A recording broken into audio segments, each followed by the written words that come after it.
본문 37장의 이야기는 엘리후가 전능하신 하나님을 높이면서 세상의 모든 만물, 특히나 사람은 결코 도달할 수 없는 자연 현상까지 주관하시고 다스리시는 그 하나님에 대하여서 이야기하고 있습니다. 엘리후가 세상을 다스리시는 하나님의 그 전능하심에 대하여서 이렇게 이야기하는 까닭은 사람의 인생은 하나님의 위엄과 하나님의 전능하심 앞에서 너무나도 미약하고 초라한 인생이라는 것을 강조하기 위함입니다. 사람은 전능하신 하나님께서 신비한 자연 현상들을 어떻게 주관하시는지에 대해서 전혀 알지 못하고 사람의 생각과 계획이 아무리 크다 한들 하나님의 창조 사역에 동참할 수 없고 이해할 수 없다라는 그 의견을 견지하기 위하여서 끊임없이 하나님을 높이고 있는 것이죠. 엘리후가 말하는 하나님의 위엄과 하나님의 신비적인 그런 영역 앞에 사람의 무능력함과 이 무지함은 모두 맞는 말입니다.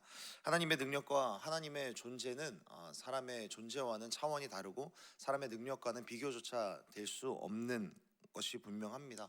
그래서 36장 26절에서 말하는 바와 같이 우리는 결코 하나님을 알 수 없고 그의 횟수를 헤아릴 수도 없을 뿐더러 오늘 본문 37장에 이르러서도 전능자를 우리가 감히 찾을 수 없다라고 말하는 그의 고백은 우리와 하나님과의 관계는 결코 도달할 수 없는 먼 거리에 놓여져 있다라는 것을 우리 가운데 확인시켜 주는 것입니다. 그래서 우리의 인생은 하나님이 하신 일에 비하면 너무 무능하고 부끄러운 죄인일 뿐인 것입니다. 그렇기 때문에 엘리후는 욥에게 권면을 하고 있습니다. 37장 14절에서 가만히 서서 하나님의 오묘한 일을 깨달으라 라고 말씀합니다. 인간의 기초와 이성을 뛰어넘어서 초월하시는 그 하나님의 역사와 기묘하심에 대하여서 우리들은 깊이 살피고 깨달아야 한다라고 이야기를 하고 있는 것입니다. 사랑하는 여러분, 간절히 바라기는 하나님이 하시는 일에 관심을 두시고 하나님이 무엇을 행하는지에 대하여서 우리 역시 깊이 살피고 깨달을 수 있는 저와 여러분이 되기를 간절히 소원하고 축복합니다. 하나님께서 원하시는 그 하늘의 뜻이 이 땅 가운데서 어떻게 이루어지는지에 대하여서 우리가 관심을 두고 하나님의 선하심을, 하나님의 성취하심을 어떻게 이뤄가시는지에 대하여서 관심을 두고 깊이 살피고 깨달아가는 그런 저와 여러분이 되기를 간절히 소원하고 축복합니다. 그런데 여러분, 엘리후의 이러한 말은, 이러한 권면은 인간의 경험 그리고 노력을 의존하는 우리들에게 올바른 신앙의 방향을 잡아주는 말이기는 하지만 엘리후는 자기 스스로도 모순된 말을 하고 있다라는 사실을 우리들은 확인할 수 있습니다. 그는 14절에 이르러서 가만히 서서 하나님의 오묘한 일들을 깨달으라 라고 이야기는 하고 있지만 그가 앞서서 이야기하는 바가 무엇입니까? 우리는 그를 알 수 없다라고 이야기를 합니다. 그의 횟수를 헤아릴 수도 없고 우리들은 그 전능자를 결코 찾을 수 없다라고 이야기를 하고 있습니다. 이 말은 가만히 서서 깨달으라 라고 이야기는 하지만 그렇다고 한들 우리들은 하나님을 알 수 없고 하나님의 일을 알 수 없다라는 것이죠. 엘리후는 하나님에 대하여서 알 수 없으니 가만히 있으라, 가만히 서서 24절에서 말하는 바와 같이 그를 경외할 것 밖에는 우리가 할 수 있는 것이 없다. 우리들은 하나님을 알 수도 없고 하나님을 찾을 수도 없으니 우리들은 그저 하나님을 경외해야 한다라고 이야기를 하고 있는 것이죠. 그러나 사랑하는 여러분, 우리가 하나님을 섬기고 하나님을 경외하는 거 당연히 100번 강조를 해도 맞는 말이지만 그러나 우리가 하나님을 섬기는 데에 있어서 반드시 간과해서도 안 되고 망각해서도 안 되는 일이 한 가지가 있는데 엘리후의 말대로 우리들은 하나님을 찾을 수도 없고 하나님의 일들에 대하여서 헤아릴 지식과 지혜가 없는 것은 맞지만 그러나 우리 하나님께서는 우리와 함께 하시기 위하여서 늘 자신을 계시하시기를 원하시고 말씀으로 계시하시는 것을 넘어서서 말씀이 육신이 되어서 이 땅에 내려오셔서 임마누엘의 하나님으로 우리와 함께 거하시기를 원하시는 그 하나님이라는 사실을 결코 놓지 않는 저와 여러분이 되기를 간절히 소원합니다. 정리해보자면 엘리후는 전능하신 하나님의 초월성에 대하여서 이야기하는 것은 맞지만 삭개오와 야이로와 같은 그리고 우리와 같은 연약한 인생 속에 찾아오셔서 우리와 함께 하시고자 스스로 자신을 빛으로 비추신 그 하나님에 대하여서는 전혀 이야기하지 못한다라는 사실입니다. 하나님께서는 하나님의 뜻을 감추고자 하신다면 우리들은 그 하나님을 결코 찾아낼 수 없을 것입니다.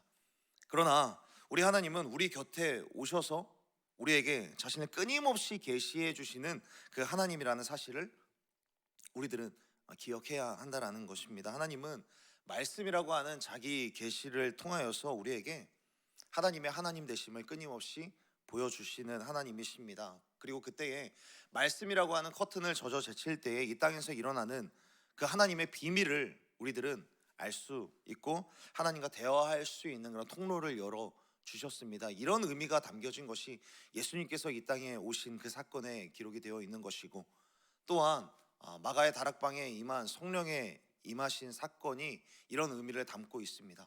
사도행전을 보면 성령님께서 모든 사람들에게 임한 그 장면이 있습니다. 이것을 생각해 본다면 이 당시만 해도 수많은 사람들은 성령이 임한다라는 것, 하나님의 영이 임한다, 그래서 하나님을 알 수 있는 것은 탁월한 리더 한 사람에게만 일어난다라고 생각했습니다. 욥이 살던 시대도 마찬가지였고, 구약의 여러 시대, 시간이 흐르는 모든 시간 속에서 모든 사람들이 생각을 했습니다.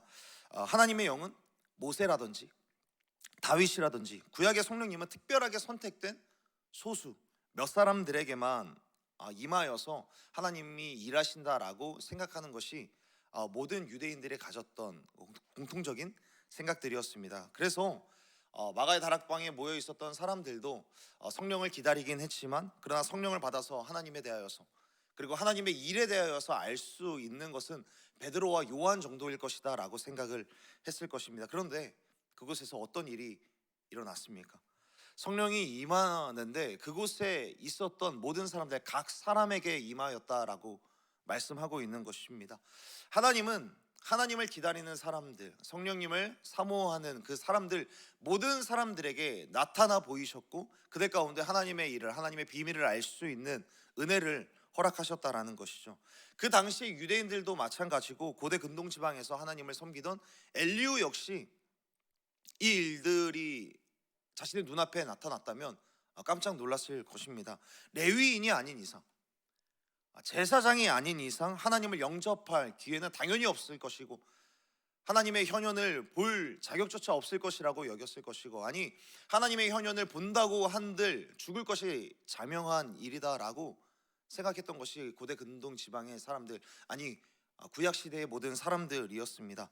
그래서 23절의 말씀과 같이 우리는 스스로 결코 하나님을 찾을 수 없는, 권능이 이 땅에 넘쳐 흐르도록 온 세상 가운데 만연하지만 우리는 그 영광을 볼 수 없고 하나님의 정의와 공의를 볼 수 없는 사람들이라고 여겨왔습니다. 그러나 이대로라면 엘류가 말하는 대로의 하나님이라면 하나님은 어떤 하나님인가? 하나님의 사람들인 우리들에게조차도 너무나도 먼 하나님이 되는 것입니다. 그러나 우리 하나님은 어떤 하나님이라는 사실을 계속해서 보여주십니까? 하나님은 자신을 온 만물을 통하여서 드러내 보이시며 말씀으로 자신을 계시하시고 말씀이 육신이 되어 이 땅에 오셔서 우리 가운데 말씀하시며 우리 각 사람들에게 기꺼이 오시는 하나님, 기꺼이 오셔서 우리의 연약한 문제들을 다 속속들이 아시며 그 아픈 마음을 싸매어 주시기를 원하시는 하나님이십니다. 어쩌면 욥이 그토록 답이 없는, 그리고 답이 보이지 않던 막막했던 그런 고난의 터널 속에서도 원망으로 얼룩진 기도일지라도 끊임없이 기도했었던 이유는 기도할 때에 들으셔서 끝끝내는 말씀하시고 친히 오시는 하나님을 신뢰했기 때문이 아니었을까 우리들은 생각해 볼 수 있는 것입니다. 그리고 그런 기대와 믿음대로 하나님 앞에 끊임없이 아랬을 때에 하나님은 하나님의 시간표에 맞추어서, 그 하나님의 시간표가 때로는 우리를 기다리게 할 수도 있지만 하나님은 하나님의 시간표대로 끝끝내 말씀하시고 역사하시고 응답하시는 그 장면이 욥기 38장에 계속해서 이루어진다라는 것을 보면 하나님은 우리들 가운데 끝끝내는 역사하시고 우리 가운데 기꺼이 오셔서 우리의 아픈 마음들을 만져주시는 그 하나님이라는 사실을 성경을 통해서 우리들은 확인할 수 있는 것입니다. 사랑하는 여러분, 우리 하나님은 전능하신 하나님이십니다. 우리와 존재 자체가 비교할 수 없는, 차원이 다른 존재이심에 분명합니다. 그러나 그 전능하신 하나님은 멀리서 팔짱 끼시고 그래 너희들은 나를 바라봐라. 너희들은 그저 나를 경외하기만 하면 돼라고 응시하며 바라보기만 하시는 분이 아니라 우리에게 오셔서 우리 가운데 기꺼이 오셔서 가르치시며 인도하시는 그 하나님이라는 사실을 꼭 기억하는 저와 여러분이 되었으면 좋겠습니다. 그래서 하나님의 뜻을 알 수 없어도 알 수 없으니 가만히 있겠다라고 말하지 않고 말씀을 통하여서 그리고 내 안에 역사하시는 그 성령 하나님으로 인하여서 그 성령의 가르치심으로 인하여서 하나님의 비밀을 알 수 있는 하나님의 비밀을 구하여 알게 되는 그런 은혜를 누리며 살아가는 저와 여러분이 되기를 간절히 소원하고 축복합니다. 그래서 오늘 하루를 살아가는 동안에도 삶의 수많은 여정 속에서도 일이 왜 이렇게 흘러가는 걸까? 하물며 구름이 왜 여기에서 이쪽으로 흘러가는 것일까?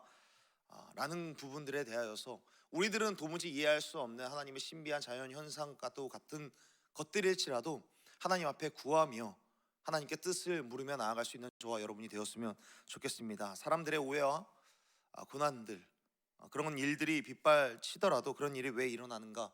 그 속에 임한 하나님의 뜻은 과연 무엇일까? 하나님 앞에 구하며 나아가는 저와 여러분이 되기를 간절히 소원하고 축복합니다. 그때에 반드시 나에게 오셔서 말씀하시고 하나님의 기쁘신 뜻을 깨닫게 하시고 알게 하시는 그 하나님으로 인하여서 그 하나님과 동행하여 나아가는 그런 저와 여러분이 되기를 간절히 소원하고 축복합니다. 이제 기도하겠습니다. 전능하시며